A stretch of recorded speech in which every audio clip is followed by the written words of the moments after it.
Galera, eu começo esse vídeo hoje falando com quem acompanha o canal há mais tempo, não por exclusão ou preconceito, mas porque eu vou falar de um quadro que é antigo no canal, mas que passou por algumas mudanças. O Depois do Apito. Foram quase 400 depois do apito. Tivemos alguns históricos. O Depois do Apito de número 300, por exemplo, foi o do título da Copa do Nordeste 2021. Emblemático, extraordinário. E o Depois do Apito passou por algumas mudanças ao longo da nossa trajetória. Ele começou em vídeo, de cerca de 10 minutos. Posteriormente, eu fazia lives, mas com pouca interação, de 10 a 15 minutos analisando o jogo, só para poder soltar logo de imediato, assim, após a partida, quando eu chegava em casa da Fonte Nova e tudo mais. E depois, no período pandêmico, ele assumiu esse caráter de live, né? E a gente fazia 1, 2, às vezes 3 horas de Depois do Apito, analisando a partida, projetando os próximos jogos. Depois de um tempo, devido à nossa jornada esportiva, em casa, na própria Fonte Nova, fora de casa, na Arena Parque Santiago, ao vlog, que acontece em jogos dentro de casa e tudo mais, com o tempo, Depois do Apito foi desaparecendo. Mas eu sinto falta depois do apito. Eu faço até uma ou outra análise aqui no SMB Opina, falo no dia seguinte, às vezes, sobre o jogo. No meio das informações, acabo trazendo o meu ponto de vista sobre a partida. Vocês que acompanham assiduamente sabem do que eu estou falando.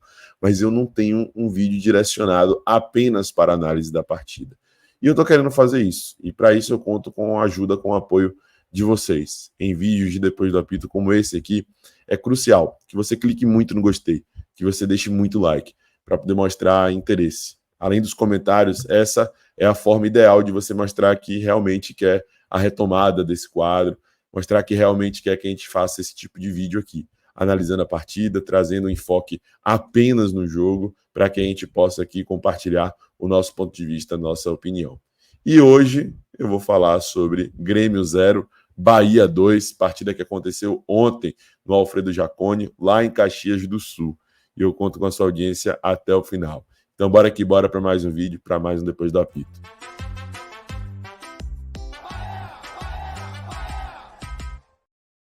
Fala, nação tricolor ligada no Sou Mais Bahia, tudo beleza? Barbaço na área, tô aqui para começar mais um vídeo, dessa vez mais um Depois do Apito, para a gente poder analisar minuciosamente essa partida entre Grêmio e Bahia pelo Campeonato Brasileiro da Série A. O Bahia venceu por 2-0 fora de casa, desde o jogo contra o Atlético Paranaense a gente não conquistava esse resultado positivo fora, e isso aconteceu dando sequência a 3 jogos, né, em que o Bahia vence sem sofrer gols, isso é muito importante. Mas antes de fazer a análise sobre o jogo, eu vou trazer aqui um depoimento, eu nem pedi autorização a ele, mas eu sei que eu tenho essa autorização, porque frequentemente a gente conversa. Há um inscrito aqui do canal, né, a gente criou um elo aí de amizade através do canal, ele acompanha há muito tempo, e é o meu querido Ari Filgueira. Ele mora hoje nos Estados Unidos, mas morou por muitos anos no Rio Grande do Sul e, por conta disso, acompanha muito do que acontece por lá ainda, né? E sempre quando tem confronto entre Bahia e Grêmio, Bahia e Internacional, a gente troca uma ideia e outras oportunidades também, mas principalmente quando tem esses confrontos.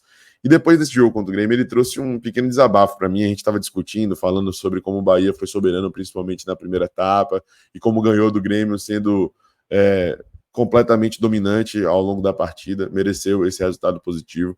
E eu vou trazer aqui para vocês, botei até na velocidade normal, se você quiser ver de maneira acelerada, tem um recurso aí no YouTube para você poder ver de maneira acelerada, mas eu acho que é prudente trazer aqui na velocidade normal para a gente poder ouvir.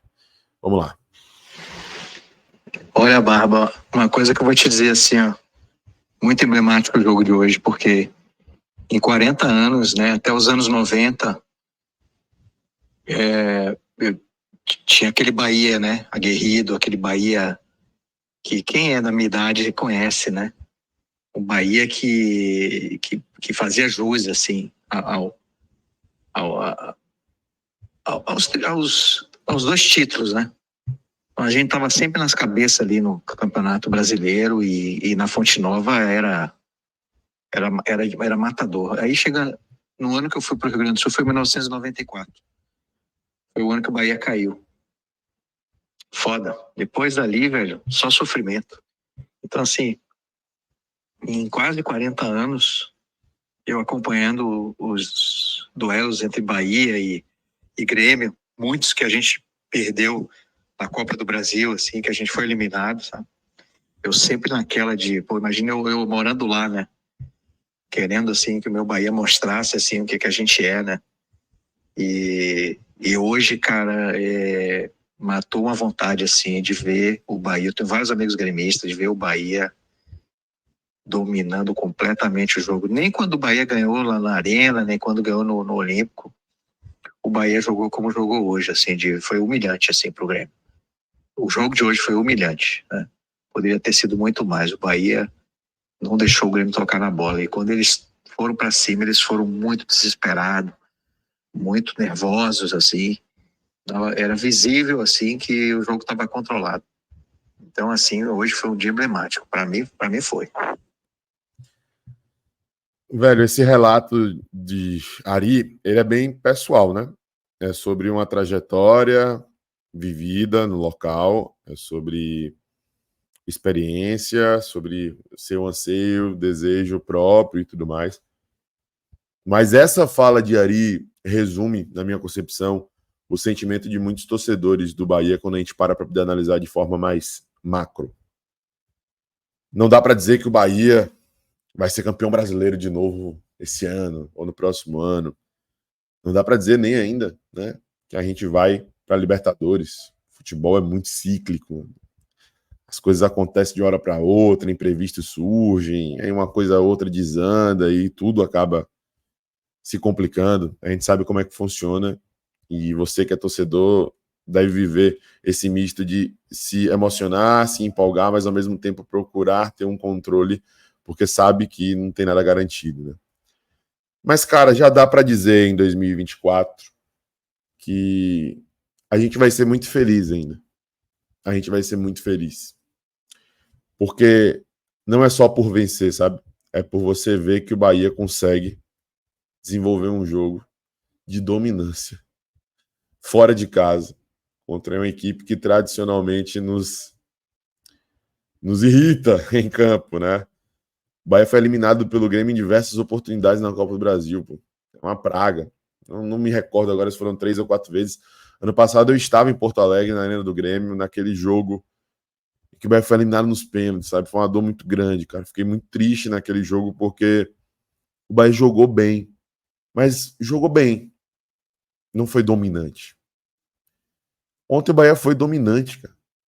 O Bahia teve mais de 70% de posse de bola no primeiro tempo, e não me entendam errado, ou apontem o dedo para mim falando que eu sou dinizista, porque posse de bola, em muitas oportunidades, dependendo de como ela se desenvolve no decorrer do jogo, mostra a forma como a equipe controlou a partida. Porque não é só você tocar a bola, ninguém consegue viver só tocando a bola na zaga. Você tem que ter movimentação, tem que ter dinâmica, você tem que ter qualidade para poder envolver o adversário e ter mais de 70% de posse de bola. Se você ficar tocando a bola só na zaga, o adversário na hora vai se incomodar e vai tirar você da zona de conforto. Então não foi isso. A posse de bola, nesse caso, denota domínio, controle. O Bahia teve o controle da partida. Eu trouxe aqui o react de Farido, nosso querido Farido, torcedor gremista, jornalista, e ele fala sobre isso, que o Bahia deu um banho de futebol no Grêmio. O Grêmio não conseguia fazer nada, o Grêmio estava completamente recuado no primeiro tempo. A chance que o Grêmio teve foi numa situação em que Everton Ribeiro, infelizmente, escorregou. Achei até que ele poderia sair da partida, porque sentiu ali um desconforto, não sei se foi na coxa ou no tornozelo. E aí, numa jogada de transição, o Grêmio teve uma boa chance, mas de maneira geral, no decorrer do primeiro tempo, o Bahia foi completamente dominante. O Bahia arriscou de fora da área, o Bahia estava tentando, o Bahia estava promovendo boas triangulações, principalmente, sobretudo, pelo lado direito do campo, com Everton Ribeiro, Everaldo, Santiago Arias. Teve jogada aguda de Arias pelo lado direito, jogada aguda de Everton Ribeiro pelo lado direito, jogada aguda de Everaldo, que bateu na trave, inclusive quase foi gol pelo lado direito. E quando era por dentro, o Bahia conseguia também ser incisivo, criar oportunidades. O Bahia fez um jogo de domínio contra o Grêmio eu ia falar Porto Alegre, mas foi em Caxias, mas enfim, no Rio Grande do Sul, com o Alfredo Jaconi sendo lotado, abarrotado depois de vários anos pela torcida do Grêmio. Era um ambiente propício para o Grêmio. Era um ambiente ruim para o Bahia. Era uma pressão grande, um estádio pequeno, acuado, lotado. E o Bahia foi completamente dominante. O Bahia desanimou o Grêmio e o gremista no decorrer da partida. Porque o Bahia tomou conta. Barbaço, mas o Grêmio foi com o time reserva. Esse time reserva tinha vencido a maioria dos jogos em que entrou em campo, cara. Na maioria das situações em que esse time foi acionado, o Grêmio venceu. E ainda assim, vários jogadores entraram no decorrer da partida. O próprio Diego Costa começou a partida como titular, e ele é um jogador titular. Tem jogadores desse time reserva que têm credenciais suficientes para serem titulares. O fato é que existe um plantel, existe um elenco qualificado, que tem disputado Libertadores, inclusive que conseguiu vencer o primeiro jogo, né, na fase de mata-mata diante da equipe do Fluminense, e esse elenco qualificado perdeu para o Bahia, sendo dominado pelo Bahia. Então, cara, assim, hoje, essa análise, por mais que depois da pizza seja para poder analisar minuciosamente a partida, é muito mais sobre o sentimento do que propriamente sobre questões táticas e técnicas, por mais que eu ainda vá falar sobre isso. É o sentimento de nós, torcedores, termos a certeza de que seremos felizes. É o sentimento que nós, torcedores, temos de não temer adversário, mesmo jogando fora de casa. Infelizmente, a gente perdeu para o Flamengo, mas o Bahia foi para o Maracanã e botou mais de 70% de posse de bola no primeiro tempo. Envolveu o Flamengo, neutralizou o Flamengo em muitas oportunidades. Isso não foi possível ao longo de todo o jogo, porque o elenco do Flamengo está acima da média dos demais. São muitas boas opções, são jogadores que entram no decorrer da partida com o mesmo nível, às vezes, dos caras que estão no time titular e mudam completamente o panorama do jogo. E o Bahia foi bem ao longo da partida, foi bem ao longo dos 90 minutos. Acabou, infelizmente, levando um gol no final. O Bahia foi para o jogo contra o Atlético Paranaense e exerceu domínio lá na Arena da Baixada. O Atlético é um dos maiores mandantes aí dos últimos anos do futebol brasileiro. Eu poderia citar inúmeros exemplos aqui em que o Bahia conseguiu jogar o jogo e executar aquilo que desejava, sem fugir da sua identidade e preservando a sua essência. Então, esse sentimento, para mim, é o mais importante e é o que me revigora enquanto torcedor. Saber que não só agora, mas nos próximos anos, eu vou ver o meu time jogando fora de casa contra qualquer equipe do cenário do futebol brasileiro bem. Talvez não só de igual para igual, mas melhor ainda, exercendo controle e domínio da partida. Sobre questões técnicas, cara, é impressionante a importância de Caio Alexandre para o time do Bahia. Caio Alexandre fez uma excelente partida. Uma excelente partida. Em 22 jogos são mais de 40 desarmes, um aproveitamento de 65% em lançamentos, um aproveitamento de passes de mais de 90%. É um cara que dá muito passe ao longo do jogo e raramente ele erra esse passe. Um cara muito preciso, né? E essa precisão é proveniente da qualidade. O Caio Alexandre fez uma excelente partida lá em Caxias do Sul, para mim, um dos melhores do time, se não o melhor, porque é difícil falar, já que Tassiano fez 2 gols, Everaldo deu assistência, Everton Ribeiro deu mais um passe ali, mais um jogador importante nessa partida, né? Depena também entrou contribuindo, dando assistência, enfim, o time, Gabriel Xavier foi um monstro na defesa, Marcos Felipe foi sensacional, de intervenções importantes, Juba crescendo demais, a cada dia ele cresce e evolui mais na lateral esquerda, mas eu queria fazer esse destaque, dar essa ênfase para Caio Alexandre, porque a sensação que eu tenho é que quando ele joga bem, quando ele tá voando no jogo, porque joga bem é frequente para ele, mas quando ele tá inspirado, voando, se encontrando dentro da partida à vontade, todo o time joga muito, todo o time acompanha o raciocínio dele e as coisas vão fluindo. Né? Mas evidentemente que Everaldo, pelo esforço, pela dedicação, pelo empenho e por estar se deslocando da posição e conseguindo potencializar sua capacidade jogando mais aberto, né? Tassiano também merece o destaque pelos gols que fez, a capacidade que ele tem de ler a jogada, né? Não foi só a cabeçada, ele não só cabeceia bem, ele lê o ponto futuro muito bem e merece o reconhecimento. Ratão entrou brigando, disputando, fazendo a sua parte também, tem entrado a cada jogo muito bem. Ratão entrou muito bem no Bavi, entrou bem agora contra a equipe do Grêmio, entrou bem contra o Botafogo. Então é hora da gente abraçar esse plantel, abraçar esse elenco, acreditar nessa luta, nessa causa e seguir adiante juntos, sabe? Essa sinergia é o que sempre levou o Bahia além, sempre levou o Bahia longe. E é essa sinergia que vai ser fundamental para que as coisas possam caminhar da maneira que a gente deseja isso mesmo. Vambora, rapaziada. Triunfo importantíssimo. Próximo domingo, desafio também muito importante contra a equipe do Botafogo. Superamos o Botafogo em todas as ocasiões nessa temporada, né, jogando aqui na Fonte Nova, jogando no Newton Santos, apesar do empate no primeiro jogo da Copa do Brasil. Falei que superamos, levando em consideração os 2 jogos. Né, e vamos superar de novo, se Deus quiser. É um desafio complicado, importante, e a gente vai para cima. Valeu, galera. É isso. Esse foi Depois do Apito. Falei com a cabeça, mas principalmente com o coração. Espero que vocês tenham entendido. E se gostou, deixa aquele like para ajudar a gente. Um abraço, beijo, até a próxima. Eu sou Mais Bahia. Eu sou Mário Nordeste. E você?